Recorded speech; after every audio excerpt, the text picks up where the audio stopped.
Morning, everybody. It's Dark 30 on the 16th of November, 4:30 in the morning. My pillow exploded this morning and can't sleep, so I'm up to do my daily dozen here. Uh, Not a good time to laugh is what we're calling this video. And over again, whether it's in whether it's with Abraham, Isaac, or Jacob, the Lord renews the Abrahamic, we call the Abrahamic covenant. What is that?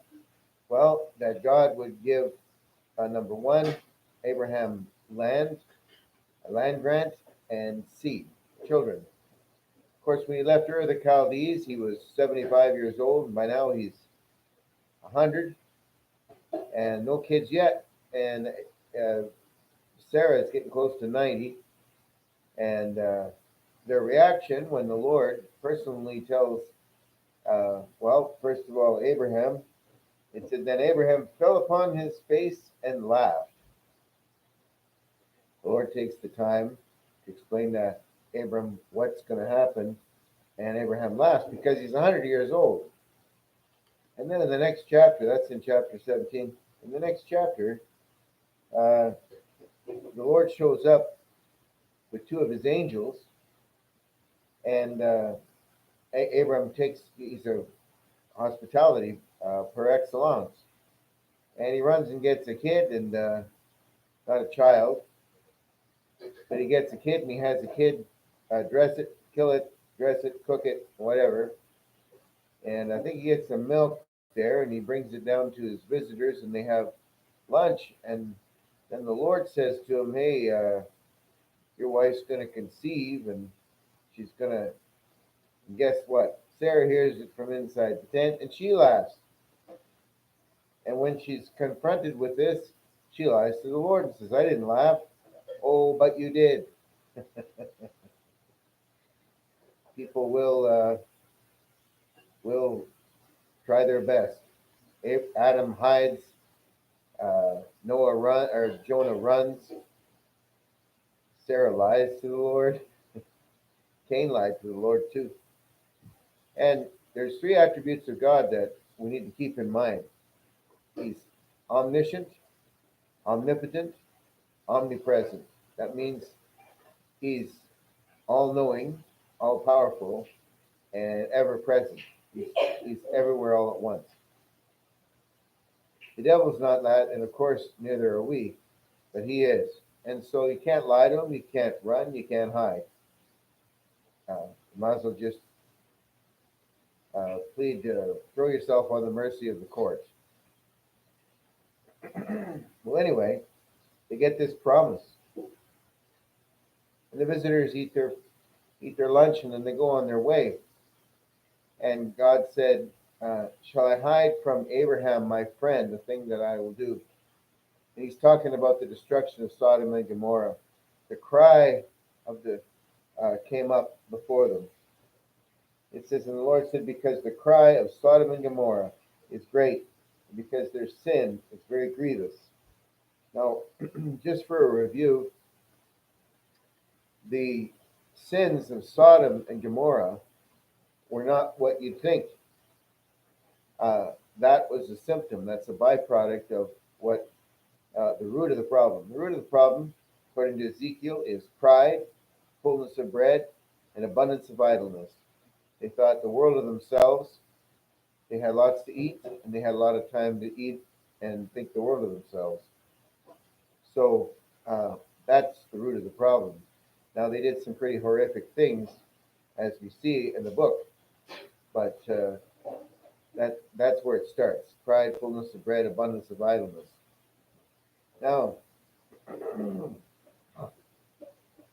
the Lord engages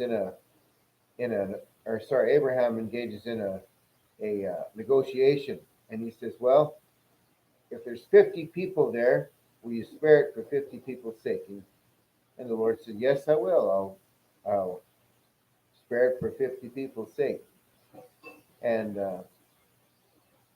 so Abram is trying to save Lot's life because he knows Lot is sitting at the gate in Sodom. And we're going to look at probably tomorrow we'll look at Lot in Sodom. But and so he gets down to he gets he goes down lower and lower. He says, if I find in Sodom 50 righteous within the city, then I shall spare all the place for their sakes. And Abraham answered and said, behold, now I have taken upon me to speak unto the Lord, which am but dust and ashes. So he says, I'm just dust and ashes. That's all I am, but I'm going to ask anyhow. The Bible says, the effectual, fervent prayer of a righteous man availeth much. You have not because you ask not. You have not because you ask amiss. So go ahead and ask. If you got something that you want to get from the Lord, go ahead and ask. All he can say is no, right? So he spake unto him yet again and said, peradventure there shall be 40 found there. And he got right down to 40 and 30 and 20 and 10. And then they needed to find 10 people in there. Well, he didn't find 10 righteous in there, and the Lord's going to destroy the place. I'll just see how far down the line it went. It says, oh, let not the Lord be angry, and I will speak yet but this once. Peradventure there should be found there, and 10 shall be found there. And he said, I will not destroy it for 10's sake.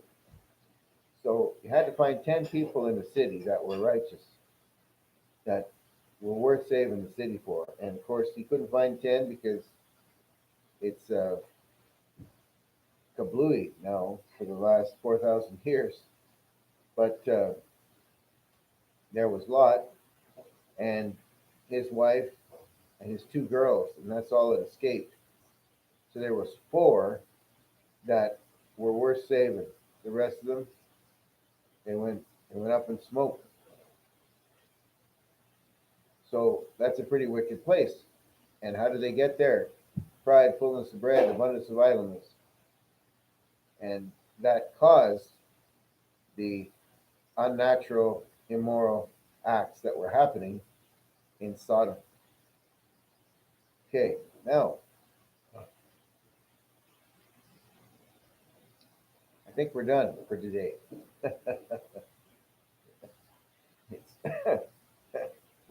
Excuse me. Still fighting off a bit of a cold, but feeling a lot better than I did there a week ago or so. Question is you ever try hammering it out with the Lord? Try negotiating something with the Lord.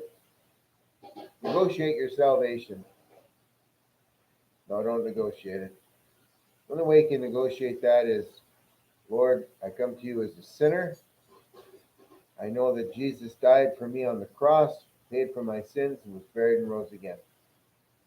So no negotiations. You turn into God and you're trusting what Jesus Christ did for you on the cross. And that's it.